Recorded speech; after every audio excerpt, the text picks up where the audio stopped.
It is your boy Darius, and I'm back, y'all. So we have a special video we're gonna react to. Shout out to MusicVibe. I see him on the channel multiple times, and he been commenting on my video because of when I react to his videos. So shout out to MusicVibe for this. So we're gonna go back in time. The dangerous 1995 Source Awards of what happened, because this was big back in the days, due to Tupac and Biggie and the East Coast, the so-called East Coast West Coast beef, and Suge and Puff way down it back in the 90s. So let's check this out. Well, what went down behind this? So another time, guys, let's get it. Yo, and just by looking at this picture, you can already guess what Suge Knight is gonna say. Don't want to have to worry about the executive producer trying to be all in the videos, all on the records, dancing, coming death row. This was during the Source Awards in 1995. Many dramatic events took place after these words were uttered. The murder of Suge Knight's close friend, the beef between East and West Coast, and the most tragic of them all, the death of Tupac and Biggie. Suge Knight himself said that after that night, everything went south. Even though at the beginning, as you all know, Suge and Puff were extremely good friends. You know, I was just networking with the brother, and he would come pick me up from the airport, show me a lot of love. You know, I really had thought we were cool, you know what I'm saying? Cool acquaintances, you know what I'm saying? Just being respectful from people coming into other cities and stuff. At that time, Suge already had Death Row, while Puff had just founded Bad Boy Records. He was preparing Biggie's album, Ready to Die. Puffy was interested in knowing Suge's opinion regarding that release. And he also asked about using some of the album's instrumentals. As an example, we'll play the intro from Biggie's album, and there you'll hear a sample from Snoop Dogg's song called The Shiznit.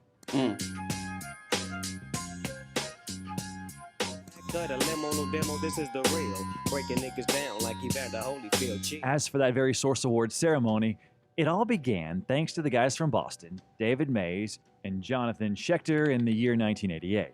The Source magazine was the most widely read rag in hip-hop journalism by the early 90s. Each issue a conversation piece all on its own. With its newsstand dominance came the idea for a natural brand extension, an award show. In 1991, The Source began handing out trophies on a special episode of Yo MTV Raps. 3 years later came a full-fledged production, complete with a stage show at Madison Square Garden's Paramount Theater. The first annual Source Music Awards, done major, big time, blowing up the spot. Right now, the show really just started. And so, the Source Awards became a very prestigious event, and it was a great honor for any rapper to win the award. By 1995, Bad Boy Records had everything going great for them. The label's artists were the leaders of the music industry, and Biggie's hits were played at every party. What you think all the guns is for? All-purpose war got the rock wallers by the door. The main guy from our previous videos was Keefe D, and in that video we mentioned that even Keefe noticed at the Summer Jam party that Suge envied Puff's rapid success in his managerial role. Death Row now had a worthy opponent who not only got to their level, but even surpassed them, which is why Suge felt that the West Coast wasn't getting the attention it deserved. As Ice Cube says, New York didn't respect its colleagues from the West. And an artist named Tim Dog did a song called Compton, out of nowhere. We like New York, why y'all, why he take a shot? Nobody really rebutted him, they kind of let it slide. And then more and more artists start taking shots. Fuck Compton is the song in which Tim Dog dissed the entire West Coast scene. But those who took the biggest hits were the members of the NWA group, and even the singer Michelle A. You wanna play, go ride in the I got react to that. I'm so large, I fuck Michelle A. And so, right after that, there came many responses. Mr. Buster, where the fuck you at? Can't scrap a lick, so I know you got your gadget. The most interesting part of all is that after the song was released, Tim Dog was nearly killed in San Francisco when he went there to throw a concert. Shock G, whom you've previously heard together with Pac in the song I Get Around, said the following: "If it weren't for Tupac, he would have been killed for that track." Although Tim says that it was because of some woman. So the shit go down, he felt like the guy was he felt like the guy was being real up. So he was like, yo, don't do that to an East Coast. He took me to his house, got the guns and came back with me, had my back. And that meant some real shit to me, that showed me he was a real G.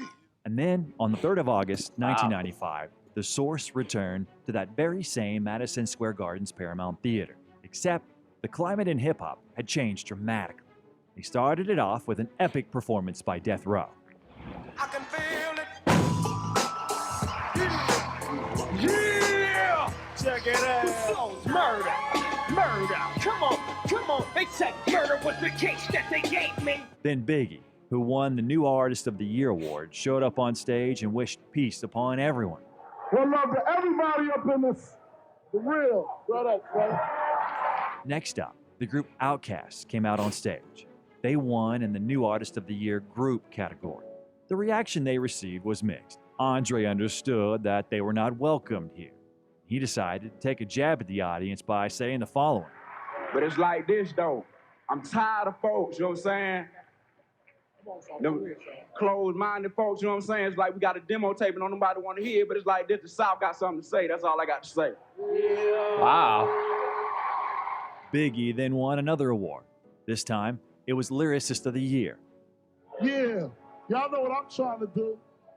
Straight up Brooklyn in the house. Representing. Then, 40 minutes later, Death Row finally received their first win for Best Rap Music Video. The winner was the music video for the song Natural Born Killers. Dre didn't react much to the award, neither did the general public, since this victory doesn't even compare to that won by Bad Boy Records. Not even close. Gotta give a shout out to everybody at the Source Awards. Good looking out. Peace. And after Dre's words, the Bad Boy Records performance commenced. Surrounded by criminals, heavy rollers, even the shiesty individuals. Smoking skunk and mad Philly. Then we have the Motion Picture Soundtrack of the Year award nomination, which was won by Death Row Records. Suge Knight and Danny Boy came out on stage. The boss of Death Row sent his regards to Tupac, who was in prison at the time. Like to tell Tupac, keep his guards up. We ride with him. And then he dissed Puff Daddy. Any artist out there want to be an artist and want to stay a star, and don't want to have to worry about the executive producer trying to be all in the videos, all on the records, dancing. Come to Death Row. Wow. And the whole crowd started booing, and then I thought to myself, like, why would you do that? We had no idea he was going to say it. We had no idea why he said it. Suge was angered by the fact that Puff tried to appear in all of his protege's projects. He wasn't letting the artist shine, was only thinking about himself. In short, Suge's opinion was that Bad Boy Records needed fame, not money. Love Puffy and Biggie. Yeah. So we was like oh, fuck. And after that, the crowd was so riled up that the host had to calm everyone down. It's all good. It's all good. All right, anyway, look. After such a fierce performance from Suge, Dre won the Producer of the Year award. Him and Snoop had quite the rough time. Dre was trying to be calm about things, while Snoop couldn't withstand such a negative reaction. Yeah. I had won the award, and he was about to say something. I just took the mic and was like, fuck it. I need to say something. Yeah. The East Coast don't love Dr. Dre and Snoop Dogg. The East Coast ain't got no love for Dr. Dre and Snoop Dogg and Death Row. Y'all don't love us. Y'all don't love us. Well, let it be known then. We know y'all East Coast. We know we at. Yeah. I mean, we could fast forward, but at that moment, did you feel like, man, that was a lot? Did you understand the size of it then? Nah. That was followed by a performance from the group Bone Thugs and Harmony. And as Crazy Bone claims, they had information that Suge offered his goons $10K to attack them. They told me that it was like, they was gonna pay somebody $10,000 to run up there with it and sling on y'all with a cane. He explained that Suge felt disrespected by the group's First of the Month music video, in which several members wore beanies, a staple of Death Row's fashion at the time, that were on fire. Wow. After that came Puff, who decided not to say a word about Suge and his circle. I would like to say that I'm very proud of Dr. Dre, of Death Row, and Suge Knight for their accomplishments. You know what I'm saying? I'm a positive black man, and I make music to bring us together, not to separate us. and all this East and West that needs to stop. So give it up for everybody from the East and the West that won tonight. One love. And as Lil C says, Puffy told Biggie to stand down after Suge dissed him on stage. Puff, being Puff, nah, we're not gonna go that route. We're not gonna go that route. We're gonna let it be, but nah. And when Snoop won the Artist of the Year award, he reminded everyone where he came from. I want to thank everybody out here for putting me in a situation where I could win an award like this, being from Long Beach, California. You know what I'm saying? I appreciate the respect y'all give me and all my comrades in this music game, and we continue to keep G-funking y'all like we should do each and every motherfucking year. LBC you. Later, the Wu-Tang Clan won the Group of the Year award. They also wanted to calm the people down and wish peace upon everyone. On the count of three, we gonna say peace, all right? 1, 2, 3, peace! All right, Wu-Tang forever, baby, hold up. Greg Mack then won the Single of the Year award with his song, Flavor in Your Year. And there was one more award that was won by Bad Boy Records, and that's the Album of the Year award, which was, of course, awarded to Biggie's album, Ready to Die. Yeah. We did it, Brooklyn, we did it. All of we did it. For nothing. All of them. One love to all y'all motherfuckers.